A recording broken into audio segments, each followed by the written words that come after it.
Salut à tous, c'est Jus. Aujourd'hui, je vous fais la présentation de Gaston, mon van aménagé. C'est parti!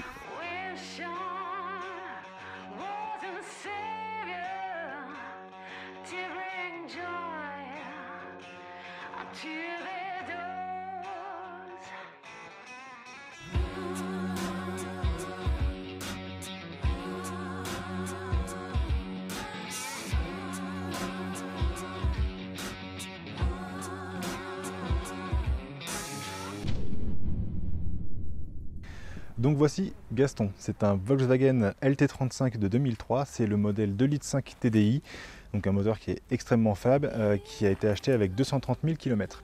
Donc j'ai commencé à aménager le van en mai de cette année et j'ai fini l'aménagement fin juillet. Donc ça a été très rapide, mais en fait avec le Covid-19, on s'est retrouvé en chômage partiel dans ma société pendant une longue période qui continue d'ailleurs encore aujourd'hui. Ça m'a donc laissé énormément de temps pour pouvoir tout construire à l'intérieur. Donc en gros je travaillais en moyenne une dizaine d'heures par jour et environ 5 jours par semaine toute la journée sur l'aménagement du van. Donc en fait, si on commence par l'extérieur, il n'y a rien de spécifique excepté le fait que j'ai mis des ouvertures par projection. Il y en a une de ce côté-là, il y en a une de l'autre côté en fait du van. Dessus il y a moustiquaire et store, donc c'est vraiment ultra pratique. À l'arrière, on a une échelle de toit en fait qui nous permet d'avoir accès à la partie supérieure. Donc il y a deux lanterneaux qui vont permettre de ventiler l'intérieur du van, ce qui est quand même vachement pratique et surtout obligatoire pour l'homologation au niveau du gaz. Il y a deux panneaux solaires qui délivrent tous les deux 240 watts. Donc j'ai également une caméra de recul que j'ai installée en fait qui est reprise sur le feu de recul et qui me permet donc d'avoir une vision directe lorsque je fais une marche arrière, tout simplement parce que le véhicule fait 6,50 m, ce qui est quand même extrêmement long et c'est quand même ultra pratique. Donc ici en fait, comme je le disais, on a vraiment la partie électrique avec deux batteries de 120 Ah chacune, ce qui fait donc 240 A de puissance totale. Une qui se trouve sous le siège passager et une autre sous un petit siège que j'ai rajouté ici pour le chien avec la batterie qui se trouve en dessous. Et on a sur cette partie-là la totalité de la distribution avec un régulateur solaire, le coupe-circuit, le différentiel pour le 220 volts, bref, tous les départs se font ici pour ensuite être distribués dans la totalité du camion. Et donc maintenant on va voir la partie la plus intéressante, c'est celle de l'aménagement. On retire les chaussures avant de grimper. Donc ici on peut trouver des rangements pour les chaussures. Voilà, là un petit filet avec les légumes, les choses comme ça. Porte-manteau là pour retirer tout ce qu'on a besoin d'enlever quand on rentre dans le van. On a ici une cabine de douche avec eau chaude et eau froide. Je vais vous montrer l'installation après. Ça c'est vraiment du luxe avec les toilettes sèches pour faire ce qu'il y a à faire, hein, tout simplement. Donc juste à côté de la cabine de douche, on a un frigo à compression de 110 litres qui consomme 35 watts en mode nuit, donc il est vraiment peu énergivore et c'est quand même vraiment cool. Sur une journée en stationnaire total, juste avec les panneaux solaires, ça suffit largement à faire fonctionner le frigo et le chauffe-eau qui se trouve juste en dessous. Acheté sur H2R Équipement, qui est relativement cher, qui coûte environ 350 €, mais qui ne consomme que 200 watts, qui contient 6 litres d'eau, et ces 6 litres sont chauffés à environ 70 degrés, ce qui fait que quand on la mélange avec de l'eau froide, en fait, on se retrouve avec la possibilité de prendre facilement 2 douches rapides pour 2 personnes. Juste au-dessus, un petit tiroir avec les produits de toilette, tout ce qui est plus classique. Et ensuite, on arrive sur la partie lieu de vie. Donc ici, on trouve le lieu de vie avec 2 places assises et une table pour tout ce qui va être dîner ou pour travailler lorsqu'il y a du montage vidéo, ce genre de choses, avec la possibilité de la monter pour avoir un accès peut-être un petit peu plus facile pour nettoyer et aussi un accès plus facile aux 2 rangements qui sont créés en fait sous les sièges qu'on a là. Voilà. Ici, on va trouver le panneau de commande qui va nous permettre de gérer par exemple les éclairages.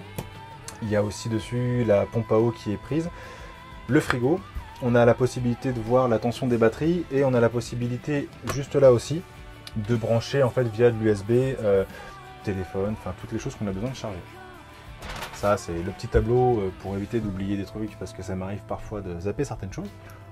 Là on a Simon, ma plante, je vous invite à vous rapprocher. Avec un lit en 140 par 180, j'ai réussi à trouver cette dimension sur internet qui est très confortable. Le truc un petit peu chiant, c'est que moi je fais 1m81. Donc du coup, pour être vraiment dans la largeur, il faut que je me mette légèrement de côté comme ça pour pouvoir complètement m'allonger. Mais les nuits sont quand même vraiment sympas. Il y a 3 rangements ici, avec la possibilité de mettre n'importe quoi. Moi personnellement ici j'y mets les vêtements, je trouve que c'est le plus adapté. Il y a une prise derrière où on peut brancher un PC ou quelque chose pour pouvoir se faire une soirée ciné ou un truc comme ça. Ça c'est une amende qu'il faut que je pense à payer. Là il y a la moustiquaire dont je vous parlais tout à l'heure qui se trouve sur le store, ou le store qui permet d'occulter pour la nuit en fait tout simplement. C'est relativement bien pensé. Et ensuite on arrive sur la partie la plus intéressante, la cuisine.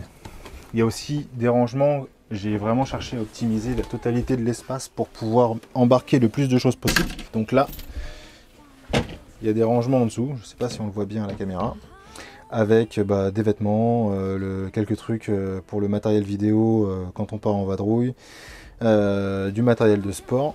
Donc là on arrive dans la cuisine que j'utilise très régulièrement parce que j'adore cuisiner, donc j'ai fait entièrement moi-même sur mesure. Il n'y a aucun meuble qui sont achetés en mode caisson déjà fabriqué. Tout premier cake, je viens de baptiser le four, j'ai la possibilité d'avoir un four à gaz, enfin, j'ai cette chance surtout. Donc là on a la rampe de distribution de gaz avec la possibilité d'ouvrir et de fermer les plaques et le four comme le veut la norme en fait pour le gaz. Des prises pour pouvoir charger différentes choses avec du courant 220, donc ça c'est quand même ultra pratique dès qu'on a besoin de quelque chose. Les épices ici, ça j'avais vu ça sur Instagram, j'avais trouvé ça super astucieux en fait, la possibilité de fixer les couvercles de bocaux là-haut et d'avoir accès à tout un tas de choses sans que ça prenne nécessairement de la place dans les rangements. Là on a des rangements ici avec différentes choses à manger, ce genre de choses. Donc là il y a un tiroir avec tous les éléments couverts, enfin tout ce qui va servir en fait les ustensiles de cuisine.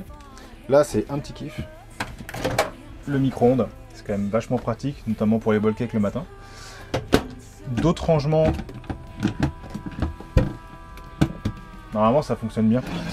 D'autres rangements qu'on va trouver ici en fait avec des réserves, des choses comme ça. Idem là, d'autres rangements avec la vaisselle, les verres, ce genre de choses.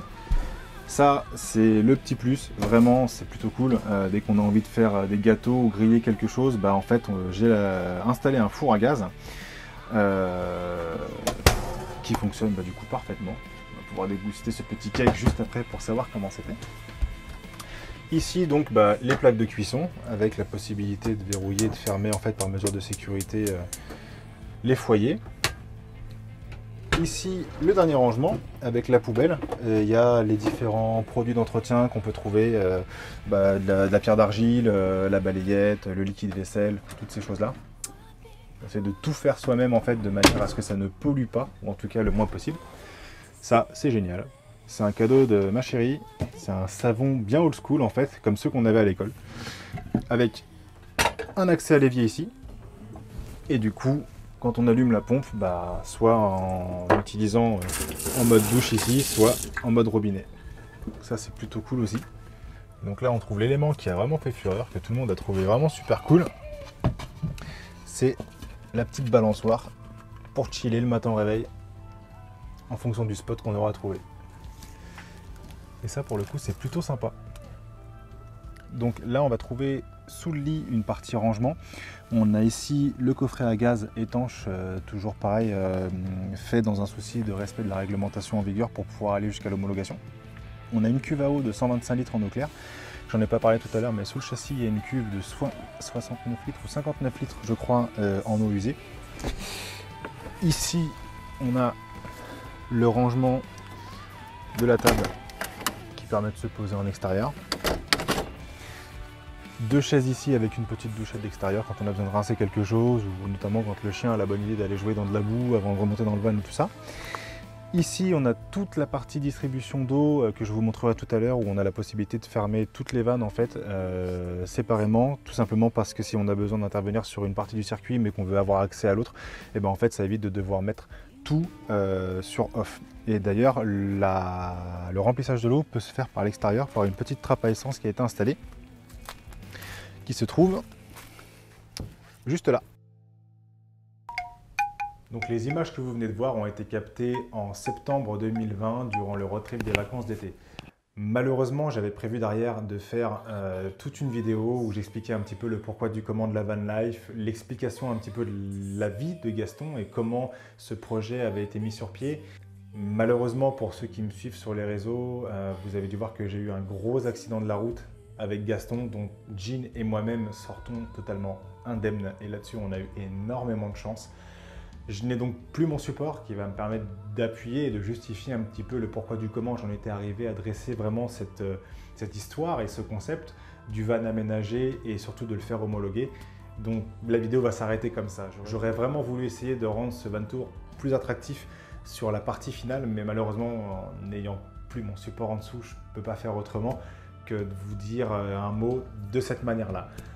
Sachez que cet accident et ce qui en a découlé derrière au niveau des assurances et le fait d'avoir fait homologuer Gaston va faire l'objet d'une prochaine vidéo où je vais vous expliquer l'importance capitale de faire homologuer son fourgon. Restez abonnés à la chaîne, je vais continuer à essayer de refaire des tutos. Il y a un nouveau projet van, je vous spoil un petit peu, qui est en souterrain et qui va voir le jour pour essayer de rebondir après ce qui s'est passé par rapport à Gaston. Donc n'hésitez pas à vous abonner, n'hésitez pas à partager, je vais continuer à essayer d'être bienveillant et de vous donner le maximum d'informations pour que vous puissiez homologuer votre van dans de meilleures circonstances et surtout l'aménager de la meilleure marque qui soit. Donc je vous dis à très bientôt sur les routes et ouais, j'en ai un peu gros sur la patate concernant ce qui s'est passé pour Gaston, mais merci à tous pour votre soutien, merci pour les mots que vous m'avez envoyés, ça me fait super chaud au cœur et je vous dis à très bientôt sur les routes. Tchuss!